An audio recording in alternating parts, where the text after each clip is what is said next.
So welcome everybody, really appreciate y'all showing up. And so I wanted to introduce the Protocol Tradeoffs panel. And I'd like to kick it over to my co-panelists here, where we're gonna really walk through all the various different interesting design areas of protocols, be it L1s, L2s, interoperability layers, and hoping for a spicy discussion today. So I'll pass it over to each of our panelists, where we're gonna walk through intros and maybe give one line on what is a protocol design area point that you have been thinking about most recently. Just one sentence on that. Let's see if this works. All right. I'm Patrick. I'm the founder of Commonware. And the description for Commonware is that sentence, which is, we think over the next decade, the best applications will verticalize up the stack and down the stack, actually. Better terminology there. Previously, I was the head of engineering at Avalanche for the last 3.5 years, and then before that, spent 2 years at Coinbase in crypto engineering. Hey everyone, my name is Wei Dai. I'm a research partner at 1KX. We invest in early stage crypto projects, emerging technology, platforms, infrastructure. And one area that I've been personally very excited about is the idea of dynamic scaling, or how do you actually scale blockchain protocols like Web2 systems, where you can add more capability, capacity, when demand rises. Instead of raising fees, let's raise capacity. My name is Alex Watts, and I'm the founder of Fastlane. We build smart contracts and infrastructure that helps Monad and blockchains like it go fast. A big emphasis of ours is on application-specific sequencing, which, as an aside, I am not responsible for that acronym. I just want to get that disclaimer out there. But we're big believers in empowering applications to not just give their users fast execution, but also optimal execution. Awesome. So really excited to have this conversation with all of you guys. I want to kick it off with something maybe interesting to get the juices flowing. Assuming that all three of you individually have complete omniscient power in the crypto industry, infinite resources, infinite high quality talent on your teams, how would you design an L1 or L2 general purpose chain from the ground up? Whether it's off the rack, taking a piece from Solana, a piece from Monad, a piece from Initia, or something brand new that you feel like is blatantly being ignored in the industry.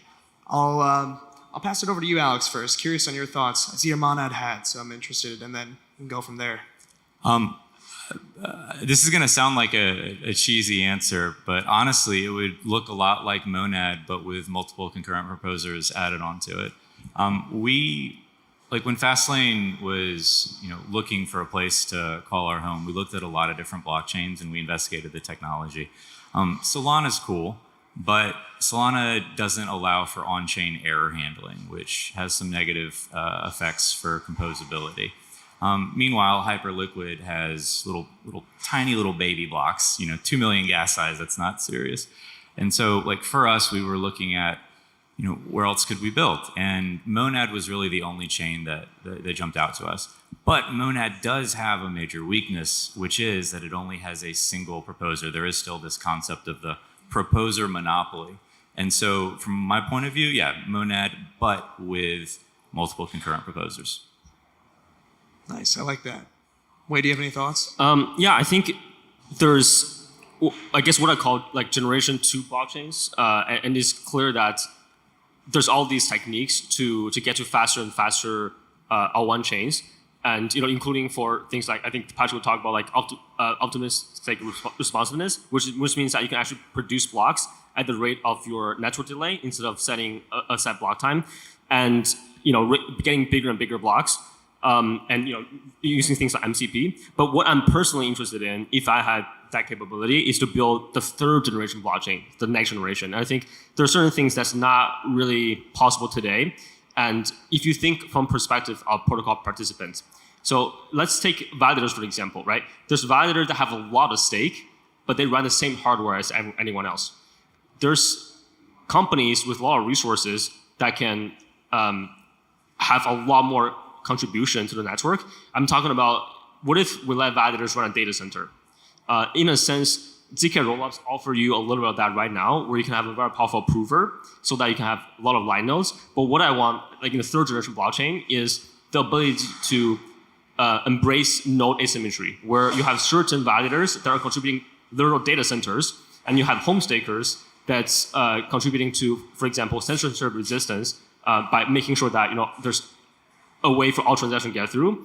And I think so that's one property, and the next one is how do we actually compete with data center scale applications in Web 2? How do we actually replace those things? I think EigenLayer is making interesting innovations. I think there's still wide open space, right, for decentralized systems to really attack head on of these Web 2 applications. So I think there's second generation chains and the idea of a third generation chain. So personally, very interesting to do more in the third generation chains.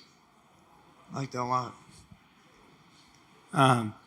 We think about 2 dimensions really in this design space, which is just latency. So both initial confirmation latency, where there's some binding of value to your transaction being included or executed in some way, and then on throughput, which is obviously how many transactions can be processed at some fee rate. And so over the last few years, I've gotten really nerd sniped into decoupled state machine replication, sometimes called DSMR, definitely not decentralized ASMR, which has been sometimes considered, but DSMR. And the problem with DSMR, although it has really awesome scale, is that you have this pre-distribution phase for transactions where it can't compete in latency for user transactions like you would get on Monad or like you would get on Solana. But with some of the research we're doing into how to restructure the chain to basically resell its bandwidth to dedicated sequencers, you get this really interesting balance between having users have transactions committed in one round trip time anywhere in the world, so the closest data center to them, and then at the same time the chain can proceed very efficiently because it only references certificates of transactions rather than transactions themselves. So we've been really excited about that high-level architecture. What? I like that a lot. And something I'm curious about all 3 of your opinions here. All 3 of you described some things that had some overlap, but some things that were very different in terms of if you had all the resources, what do you want this new network to look like? So for each of your opinions, I'm curious, what do you think resonated with you the most out of, say, Alex, what did you think about Wei's sort of ideal case for a blockchain? What did you think about Patrick's ideal case for a blockchain?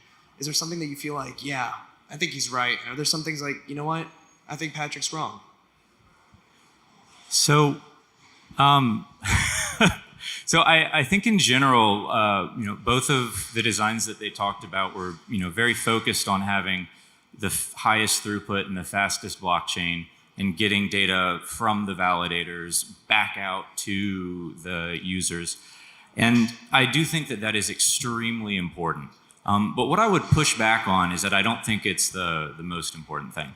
And the reason why is because I think that there's this model that a lot of people have where, in order for one user and another user to interact with each other, they have to have the entire consensus mechanism sitting in between that interaction. And I don't think that that's necessarily the case now or going forwards.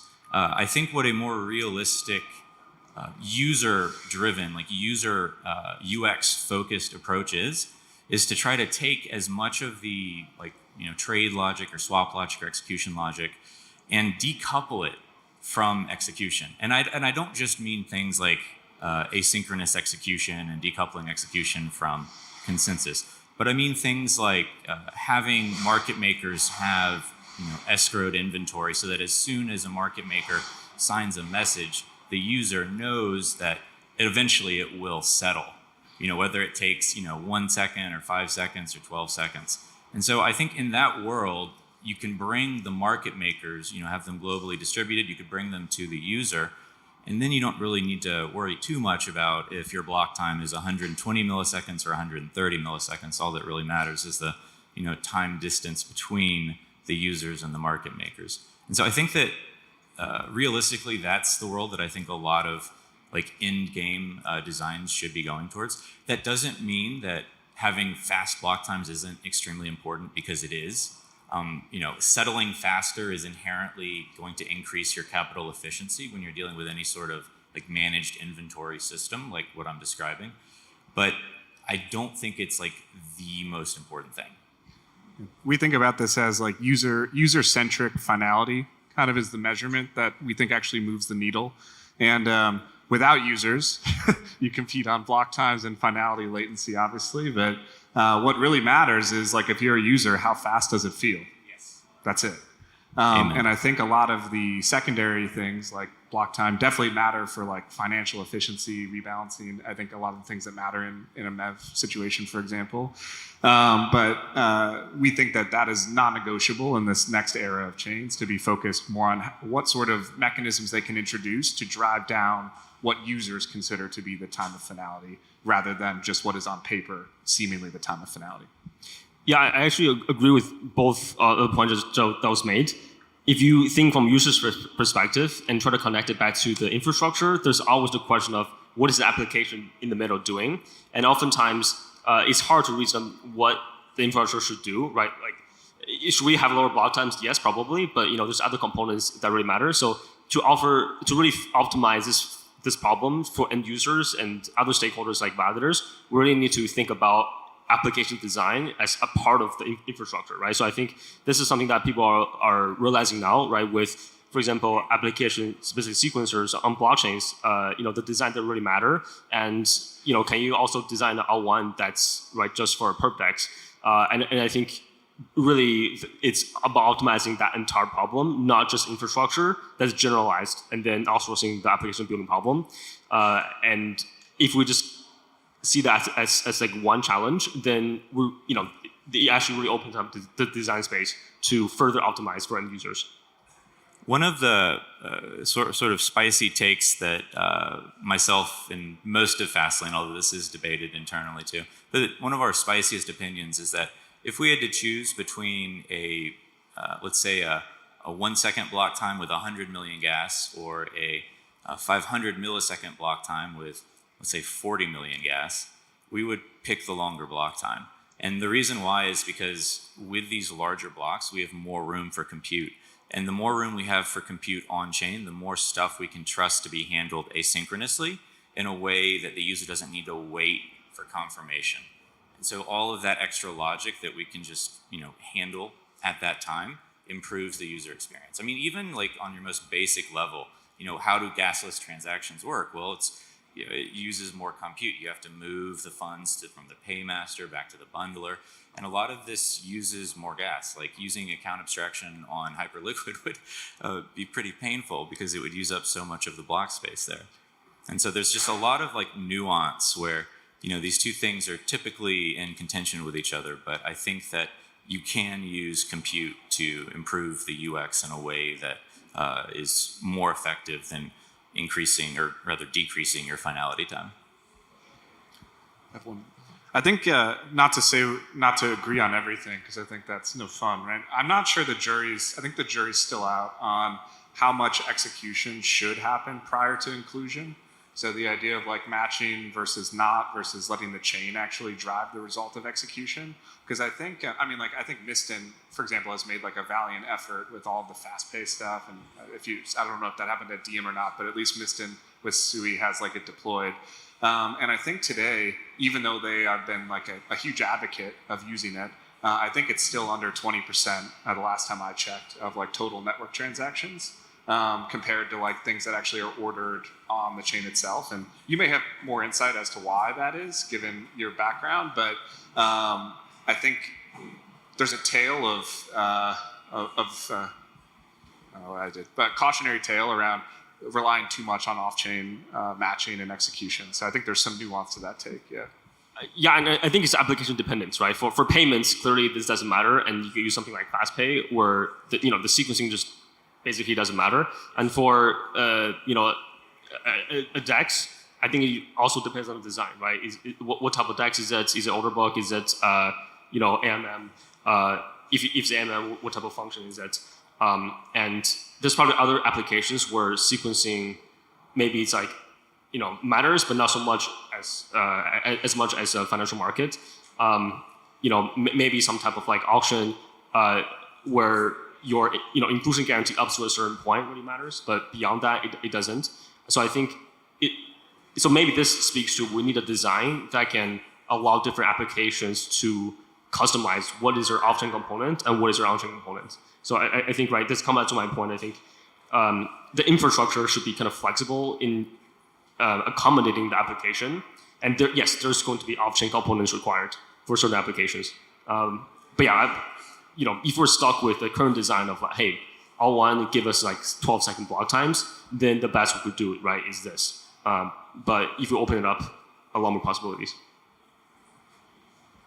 No, all good points. And I remember that Alex and Wei, you both had brought up application-specific sequencing. And there's something that actually Patrick had announced recently at Solana Accelerate regarding DSMR-based sequencing. And I know, Alex, you've talked a lot about application-specific sequencing, as have you, Wei. So something I'm curious about is, application-specific sequencing seems to be addressing two problem areas. One is potentially fee markets, and two is handling maybe spam transactions in unique, interesting ways. And so I'm curious in terms of how all three of you think about this, because it seems like you're all coming in from various different angles and tackling this problem area. So Patrick, maybe I'll kick it to you first this time.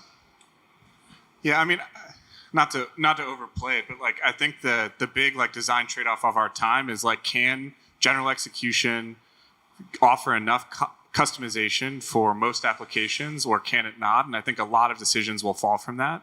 I think like the recent changes on like the ASS direction are ASS are interesting in that, like, for applications that really benefit from the liquidity and like the general synchronous composability with other applications would obviously choose that. I mean, I think also there's a trail of war and terror on the path of people that have said, oh, we'll just build a chain for this instead, and then slowly isolate themselves from the rest of the space. And so I think that there's a lot of consideration to say, like, maybe don't just rush into a chain if an application can be specialized via general execution. So I think we feel that naturally there's going to be this verticalization over time, and that we think that we can make asynchronous composability good enough that the trade-offs for verticalizing your application through the stack are going to be worth more and give you more flexibility as an application. But I very much think the jury is still out on that, which is why we're also a startup. So we'll see what happens. Yeah, I think Nikhil, you're alluding to the kind of Flashbox research recently, right? Where for those of you not familiar, effectively what happens on Base and on many other L2s, especially on Base, is that in the past a year or past half a year, they have increased the gas limit significantly. And that has downstream ramifications. And one is basically there's an emergence of on-chain computation for MEV, where people deploy contracts to extract MEV, and transactions will basically run the contracts but not do any kind of state rights unless there's MEV. And they found that basically 99% of the time, that's MEV spam, where there's nothing actually being done. There's gas spent, it occupies block space, but no value is extracted. Only 1% of the time, those transactions are actually getting the MEV, right? So it's optimistically submitting transactions that's taking a lot of block space. And Flashbox claim is that this is bad. Is scaling actually benefiting users? But one thing, if you actually look at the article, that they fail to account for is that transaction base fees during the same time period has dropped significantly, right? So we have increase in block space, increase in MEV spam, but decrease in transaction base fee, which means that for end users, when you're submitting the same type of transaction, today it's cheaper on Base than a year ago. So this means scaling has worked despite the fact that we have a lot of MEV spam. So I think that type of the research is really good, but like they kind of misstated one of the conclusions. Scaling was not being neutralized by MEV spam, but yeah, there's still ways to potentially mitigate that further, to allow scaling to even further push down the base fees for end users. Yeah, I mean, I agree completely with what Wei is saying. I think that at the end of the day, thank you very much. I think that at the end of the day, when you're dealing with a blockchain, like, yes, if there is enough room, people will spam. I say this as someone who's like claim to fame in the MEV community, was running one of these bots that did on-chain like solving and logic. That's what I did before I started Fastlane, among other things. And so, it's one of these things where these aren't like hard-coded things, or if you have a gas limit of this, you won't spam, or if you have a gas limit of this, then you will. It's all relative, right? If I'm spamming 10 transactions and my opponents are spamming 10 transactions, and that's probabilistically roughly the same odds as if they're spamming 100 and I'm spamming 100. And the way that you calculate how many transactions to spam is if you are looking at just, how cheap they are. What is the expectation of profit? What is the cost of a transaction? And to Wei's point, like if there's no demand for block space, or if there's more block space, if the supply increases or if the demand decreases, then you're going to have this decrease in the base fee. And so people are going to do compute on chain because that's what you're supposed to do, because it's a world computer. That's what we're all here for, right? And so I do think that, at the end of the day, it's a negative externality, but really the goal with a lot of these like infrastructure companies, such as mine, is not to say, all right, no one's allowed to do any math on chain anymore. That would be ridiculous. The goal instead is to mitigate the actual like risks to liveness, right? Because if you're starting to overwhelm these blockchains in the P2P layer, like if you're messaging their server and all of their ports get clogged up, like what happened, or all their connections get taken, like what happened to Arbitrum a few years ago. Like these are liveness risks that put the entire ecosystem at risk. It's a tragedy of the commons. And so I think that, I agree completely with what Wei was saying. I think it was very eloquently put.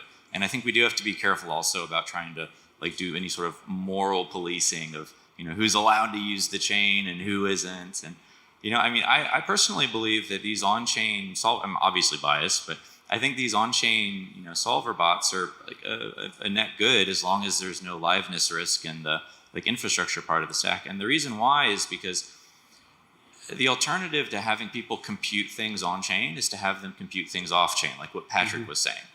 And here's the thing. If you're computing something off chain and then sending that data on chain, that takes time. That will be slow. And it's also typically pretty centralized, right? People can say that spam bots, are bad, but like really it's just a smart contract that someone is just like hitting a button and then all the compute happens on chain. Like that's as decentralized as it gets. And so I think that, at the end of the day, we have to be very careful about, trying to put ourselves in some sort of like, moral policing, thing. But I also do think that we have to address the liveness risks. And so, I agree with what both of them are saying.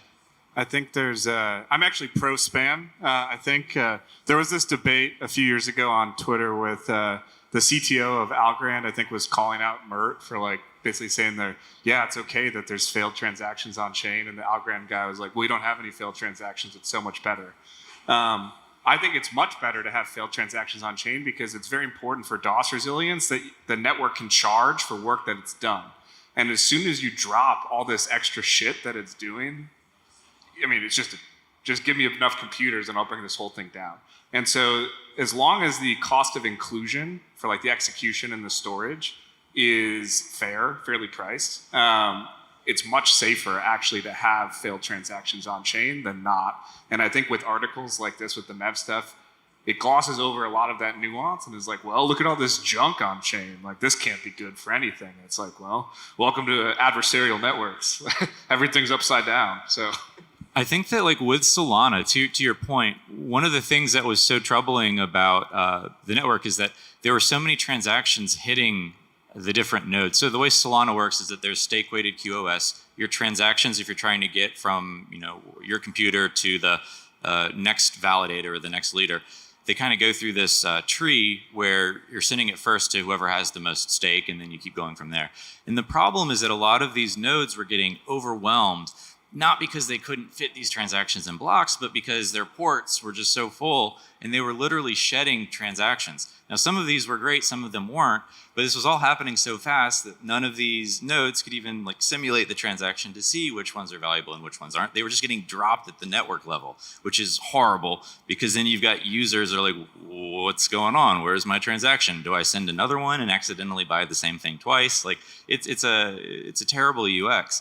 But like, yeah, to Patrick's point, this is not like an on-chain thing. This is a P2P thing. And one of the things I like to see, and I think the 00 team has been working on this a little bit recently, is like how do you like accurately price P2P travel? Because really, it's the network connections that are the true bottleneck on any relatively modern chain. And I think, I agree completely. And also, there's a lot of open questions, actually, right? Because current networking, if someone is sending you a lot of data, you can't really say that, I'm going to make sure that the data is actually correct based on my application and then receive the data, right? But that's, in effect, what you have to do on a blockchain network. If incoming transactions is incorrect, you should just say, okay, I'm not going to receive it. Please don't send it to me. And currently, there's basically no way of doing that. So Solana and 00 is doing some of this where they're filtering transactions based on signatures at the source, right, instead of at the receiving end. And I think it's like a big open question. Can we do this more generally for any type of blockchain networks, where you can kind of express what type of data you want to receive and just filter at the kind of inbound layer? But yeah, another point, it's yes, P2P layer is actually where most of the bottleneck is. A lot of times, and I think there's a lot of exciting work there. 00, and there's also this other project called Optimum, which we kind of recently invested in. That's doing increasing bandwidth and reducing latency for all chains. Maybe also Patrick, I know you work on consensus. Maybe you can talk more about that.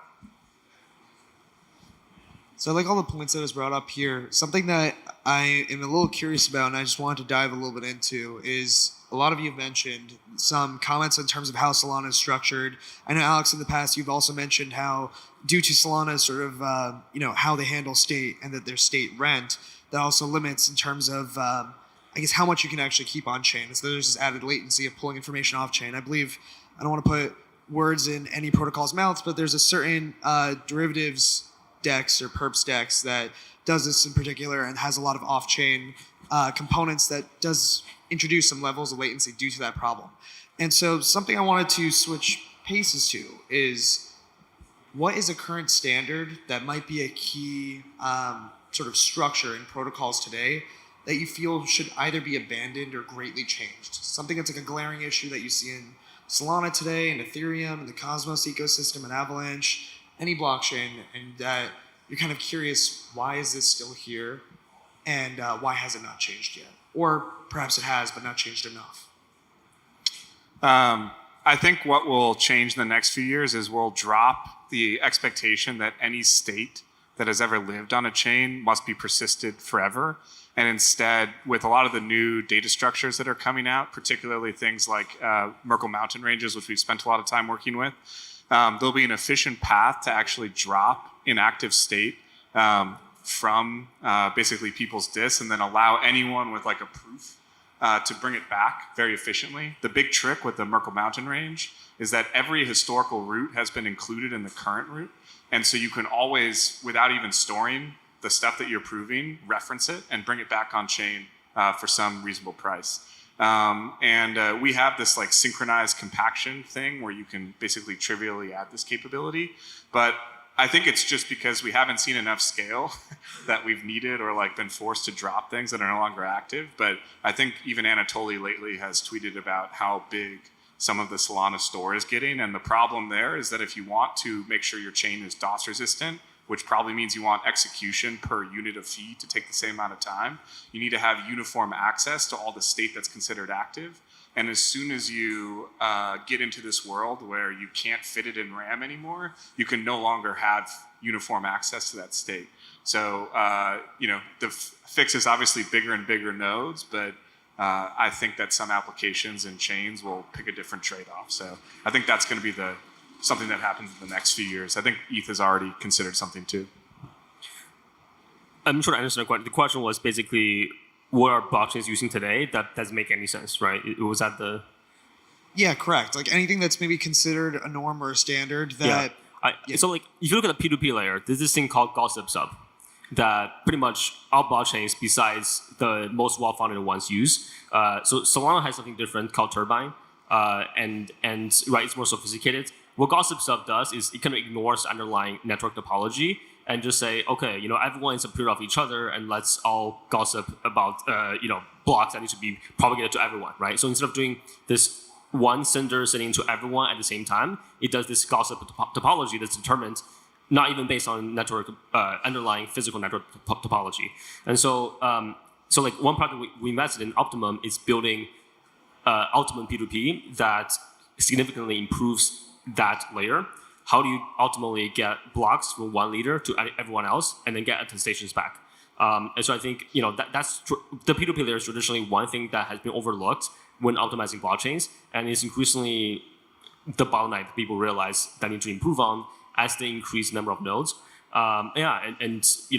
There's open source solutions, and there's going to be kind of I think network effects right at that layer because the internet effectively doesn't support this by default. The internet's built mostly for point-to-point communication, and there's a need for a kind of catch-all overlay network that supports erasure-coded multicast for kind of any type of decentralized network. And that's I think one exciting thing that will happen in the next few years. I think that there's quite a few examples of standards that are suboptimal. Most of these standards, the teams behind them know that they're suboptimal and are working on updating them or removing them. But I think the one pattern that keeps appearing over and over and over again is that all of them were premature optimizations. And it's for those of you that are not programmers, there's this tenet in programming where you really want to build something out first and make sure it's working end to end and that it is what your users want, and then you start optimizing it. And one of the things that we've seen in blockchains is that oftentimes many of the engineers building blockchains are building it for validators as an end user, or like P2P clients as an end user, but those aren't the actual end users. Users are the end users. And so I'll give you what I think is one of the most egregious examples. And first of all, the team behind it I know for a fact that they are working on changing this. But let's take Solana's transaction size limit. For those of you that aren't familiar with networking, in networking there's this concept of the MTU, or maximum transmissible unit. When you send a message over the internet, it can get broken up into packets. If you send something that is at or below the MTU size, then it stays in one packet, so it doesn't have to get disassembled and then reassembled at the destination. And if you can avoid disassembling and reassembling at the destination, that's an efficiency gain, right? Like that's a good optimization. And so Solana's maximum transaction size is based off of the network MTU, which is around 1460 bytes. This is a little bit ridiculous though, because now many apps just have to send 2 transactions instead of 1 to do the exact same thing.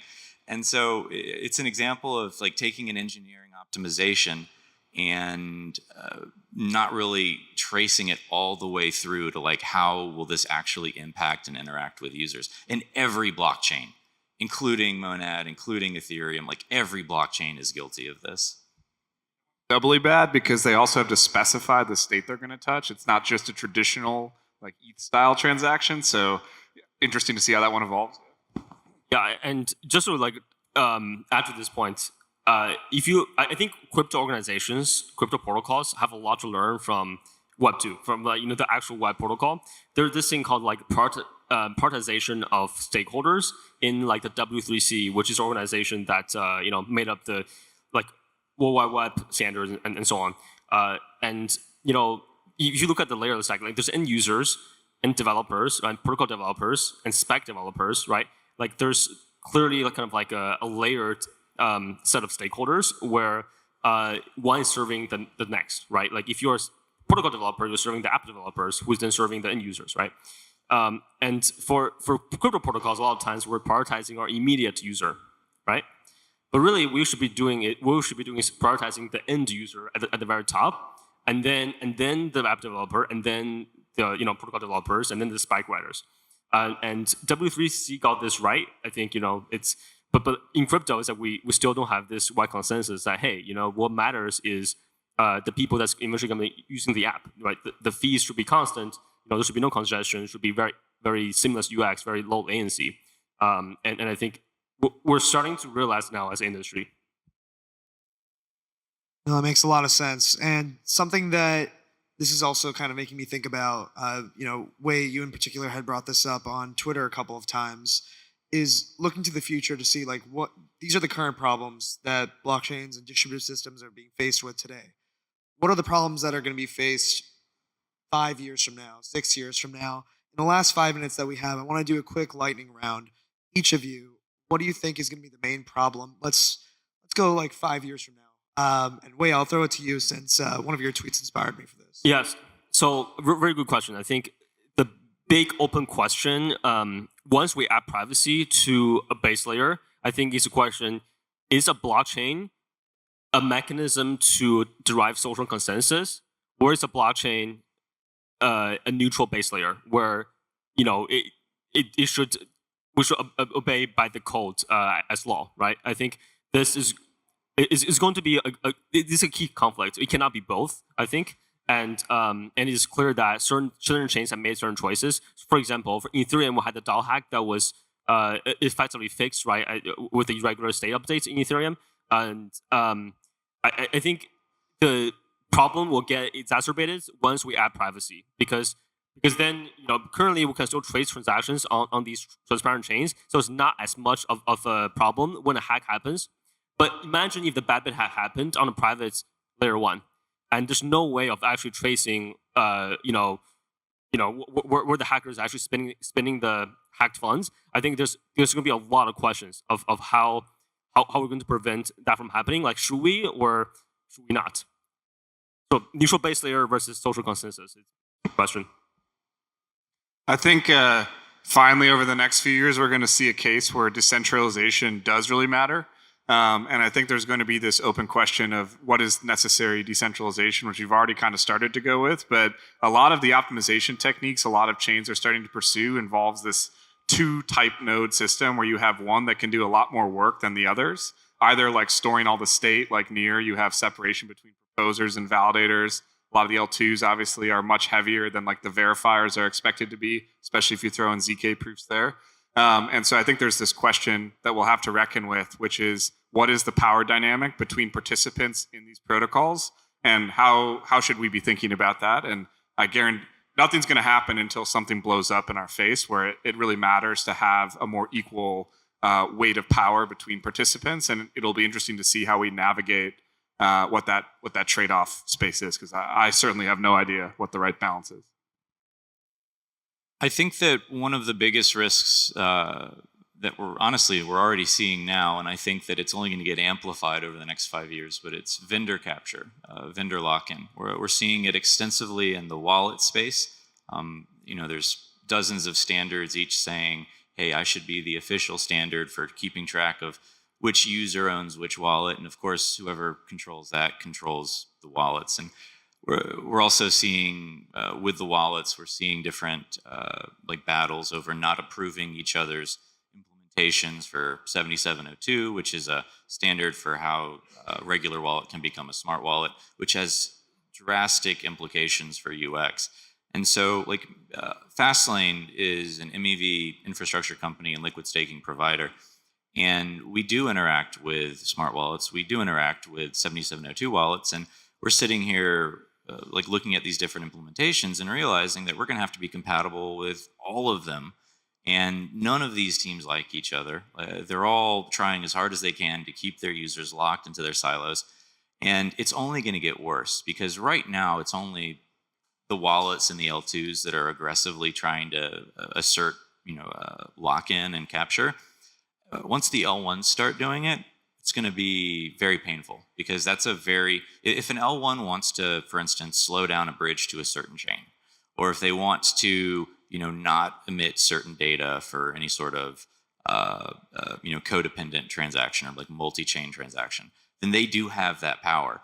And they can use we just don't know about that chain's security. We got to keep our users safe, which is what the wallets are already saying as their excuse for, not allowing cross-vendor interoperability. And so I think that it's only going to get worse. And I think that I don't have a solution. It does worry me, though. And I hope someone can come up with a way to mitigate the vendor lock-in problem. Are you saying there's a question of incentives? There very much is. I think chains will start to become more like businesses. 100% agree there. So, with the final seconds here, I wanted to thank the three of you for downloading your knowledge to me and the crowd. Give it up, everyone, for Patrick O'Grady, Wei Dai, and Alex Swatz. Thanks for having us. Thank you. Thank you.